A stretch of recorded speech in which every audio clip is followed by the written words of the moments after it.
नमस्कार। मैं राकेश और आप मुझे सुन रहे हो टैक्स जंक्शन पर। तो दोस्तों, मान लो कि आपके पास कार है और वो कार के लिए आपने एक ड्राइवर हायर किया है। कार का आपने इंश्योरेंस भी लिया है। आपने ये चेक नहीं किया कि आपके ड्राइवर के पास लाइसेंस है कि नहीं है, और लाइसेंस फेक है क्या कि रियल लाइसेंस है, ये भी आपने चेक नहीं किया।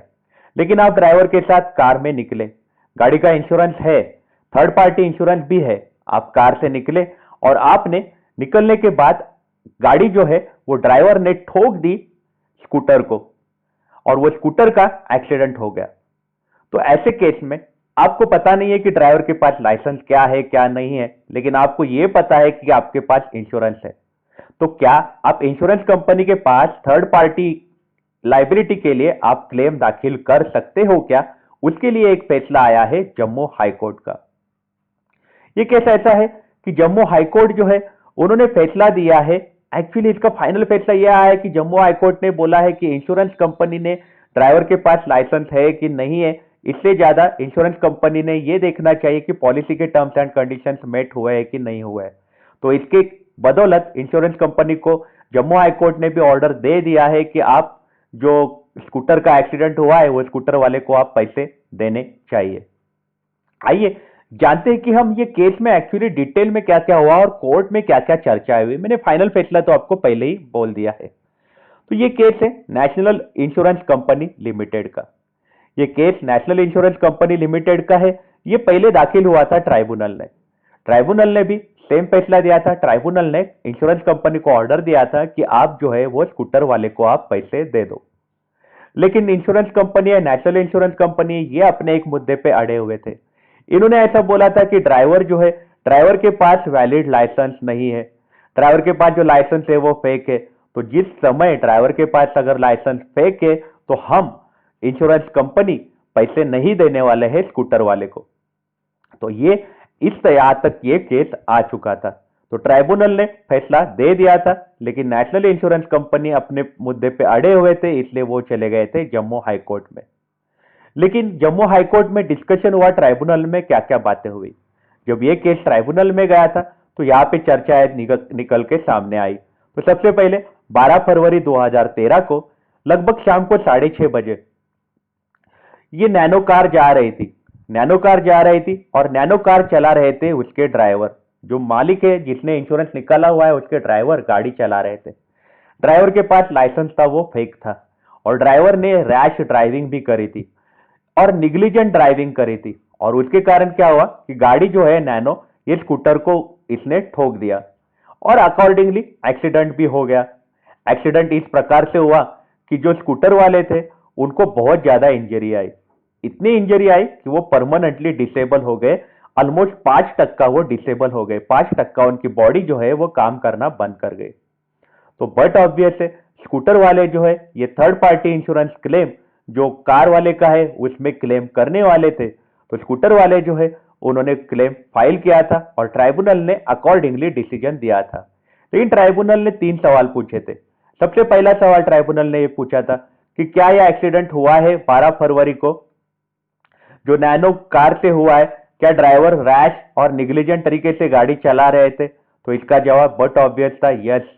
और इसमें क्या पिटिशनर मतलब जो स्कूटर वाले थे वो इंजर्ड हुए थे? तो इसका जवाब भी यस था। क्या वो डिसेबल हुए थे? हाँ, वो डिसेबल हुए थे। तो क्या स्कूटर वाले को पैसे मिलने चाहिए? तो जवाब था हाँ, पैसे मिलने चाहिए। उनकी कोई गलती नहीं थी, ड्राइवर के पास लाइसेंस नहीं था, ड्राइवर रैश ड्राइविंग कर रहा था, कार से उसने स्कूटर वाले को ठोक दिया, उनको पैसे मिलने चाहिए। तो ट्राइब्यूनल ने पूछा था कितना अमाउंट मिलने वाला है और कौन देने वाला है?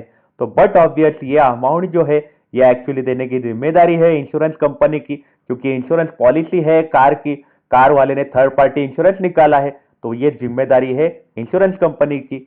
और कितना अमाउंट देना है ये भी फिक्स हुआ था।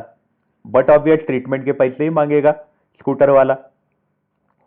और यहाँ पे तीसरा सवाल जो पूछा गया, तीसरे सवाल में एक क्लियर बात सामने आ गई थी, ये केस का लगभग फैसला हो गया था। तीसरे सवाल में ऐसा पूछा था कि जो नैनो कार थी, ये जो गाड़ी चला रहे थे, क्या इन्होंने पॉलिसी के terms and conditions, insurance policy के टर्म्स एंड कंडीशंस वायलेट करे थे क्या? और उसी के कारण इंश्योरेंस कंपनी नहीं देना चाहती है क्या पैसे? तो ये जो सवाल है इसका जवाब एक्चुअली सामने निकल के आया था। मतलब आपको, अगर आप गाड़ी में बैठे हो और आपने अगर ड्राइवर को से कंफर्म नहीं किया है कि ड्राइवर का लाइसेंस है कि नहीं है, क्या है ड्राइवर के पास लाइसेंस, आपने कंफर्म नहीं किया है, तो आपका इसमें कोई फॉल्ट नहीं है। कोर्ट ने एकदम क्लैरिटी दे दी है कि आप, कंपनी जो है वो प्रूव कर पाई, इंश्योरेंस कंपनी जो है वो कोर्ट में प्रूव कर पाई थी कि ड्राइवर के पास लाइसेंस था वो फेक था, लेकिन वो ये प्रूव नहीं कर पाई थी कि जो गाड़ी के ओनर है, नैनो कार के ओनर है, उन्होंने निग्लिजेंट किया क्या, उन्होंने बट ऑब्वियस निग्लिजेंस नहीं किया था, ड्राइवर के पास लाइसेंस है नहीं है, ये मुद्दा हो ही नहीं सकता इंश्योरेंस कंपनी का क्लेम रिजेक्ट करने का। ये केस में ये फैसला सामने आ चुका था ट्राइब्यूनल के केस में।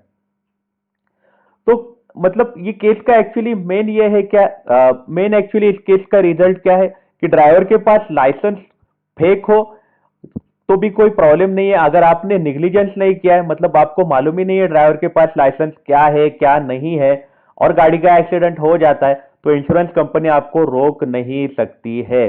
तो इंश्योरेंस कंपनी को आपको पैसे देने पड़ेंगे। तो ये केस का मेन जजमेंट ऐसे ही आया कि मतलब यहाँ पे एक इंपॉर्टेंट बात कोर्ट ने बोली है कि ड्राइवर का जो लाइसेंस जो है ये कुछ फाइनल ये नहीं हो सकता। मतलब ड्राइवर का लाइसेंस है कि नहीं है ये कोई फाउंडेशन नहीं हो सकता, लाइसेंस नहीं था इसलिए एक्सीडेंट हुआ, ये फाउंडेशन नहीं हो सकता।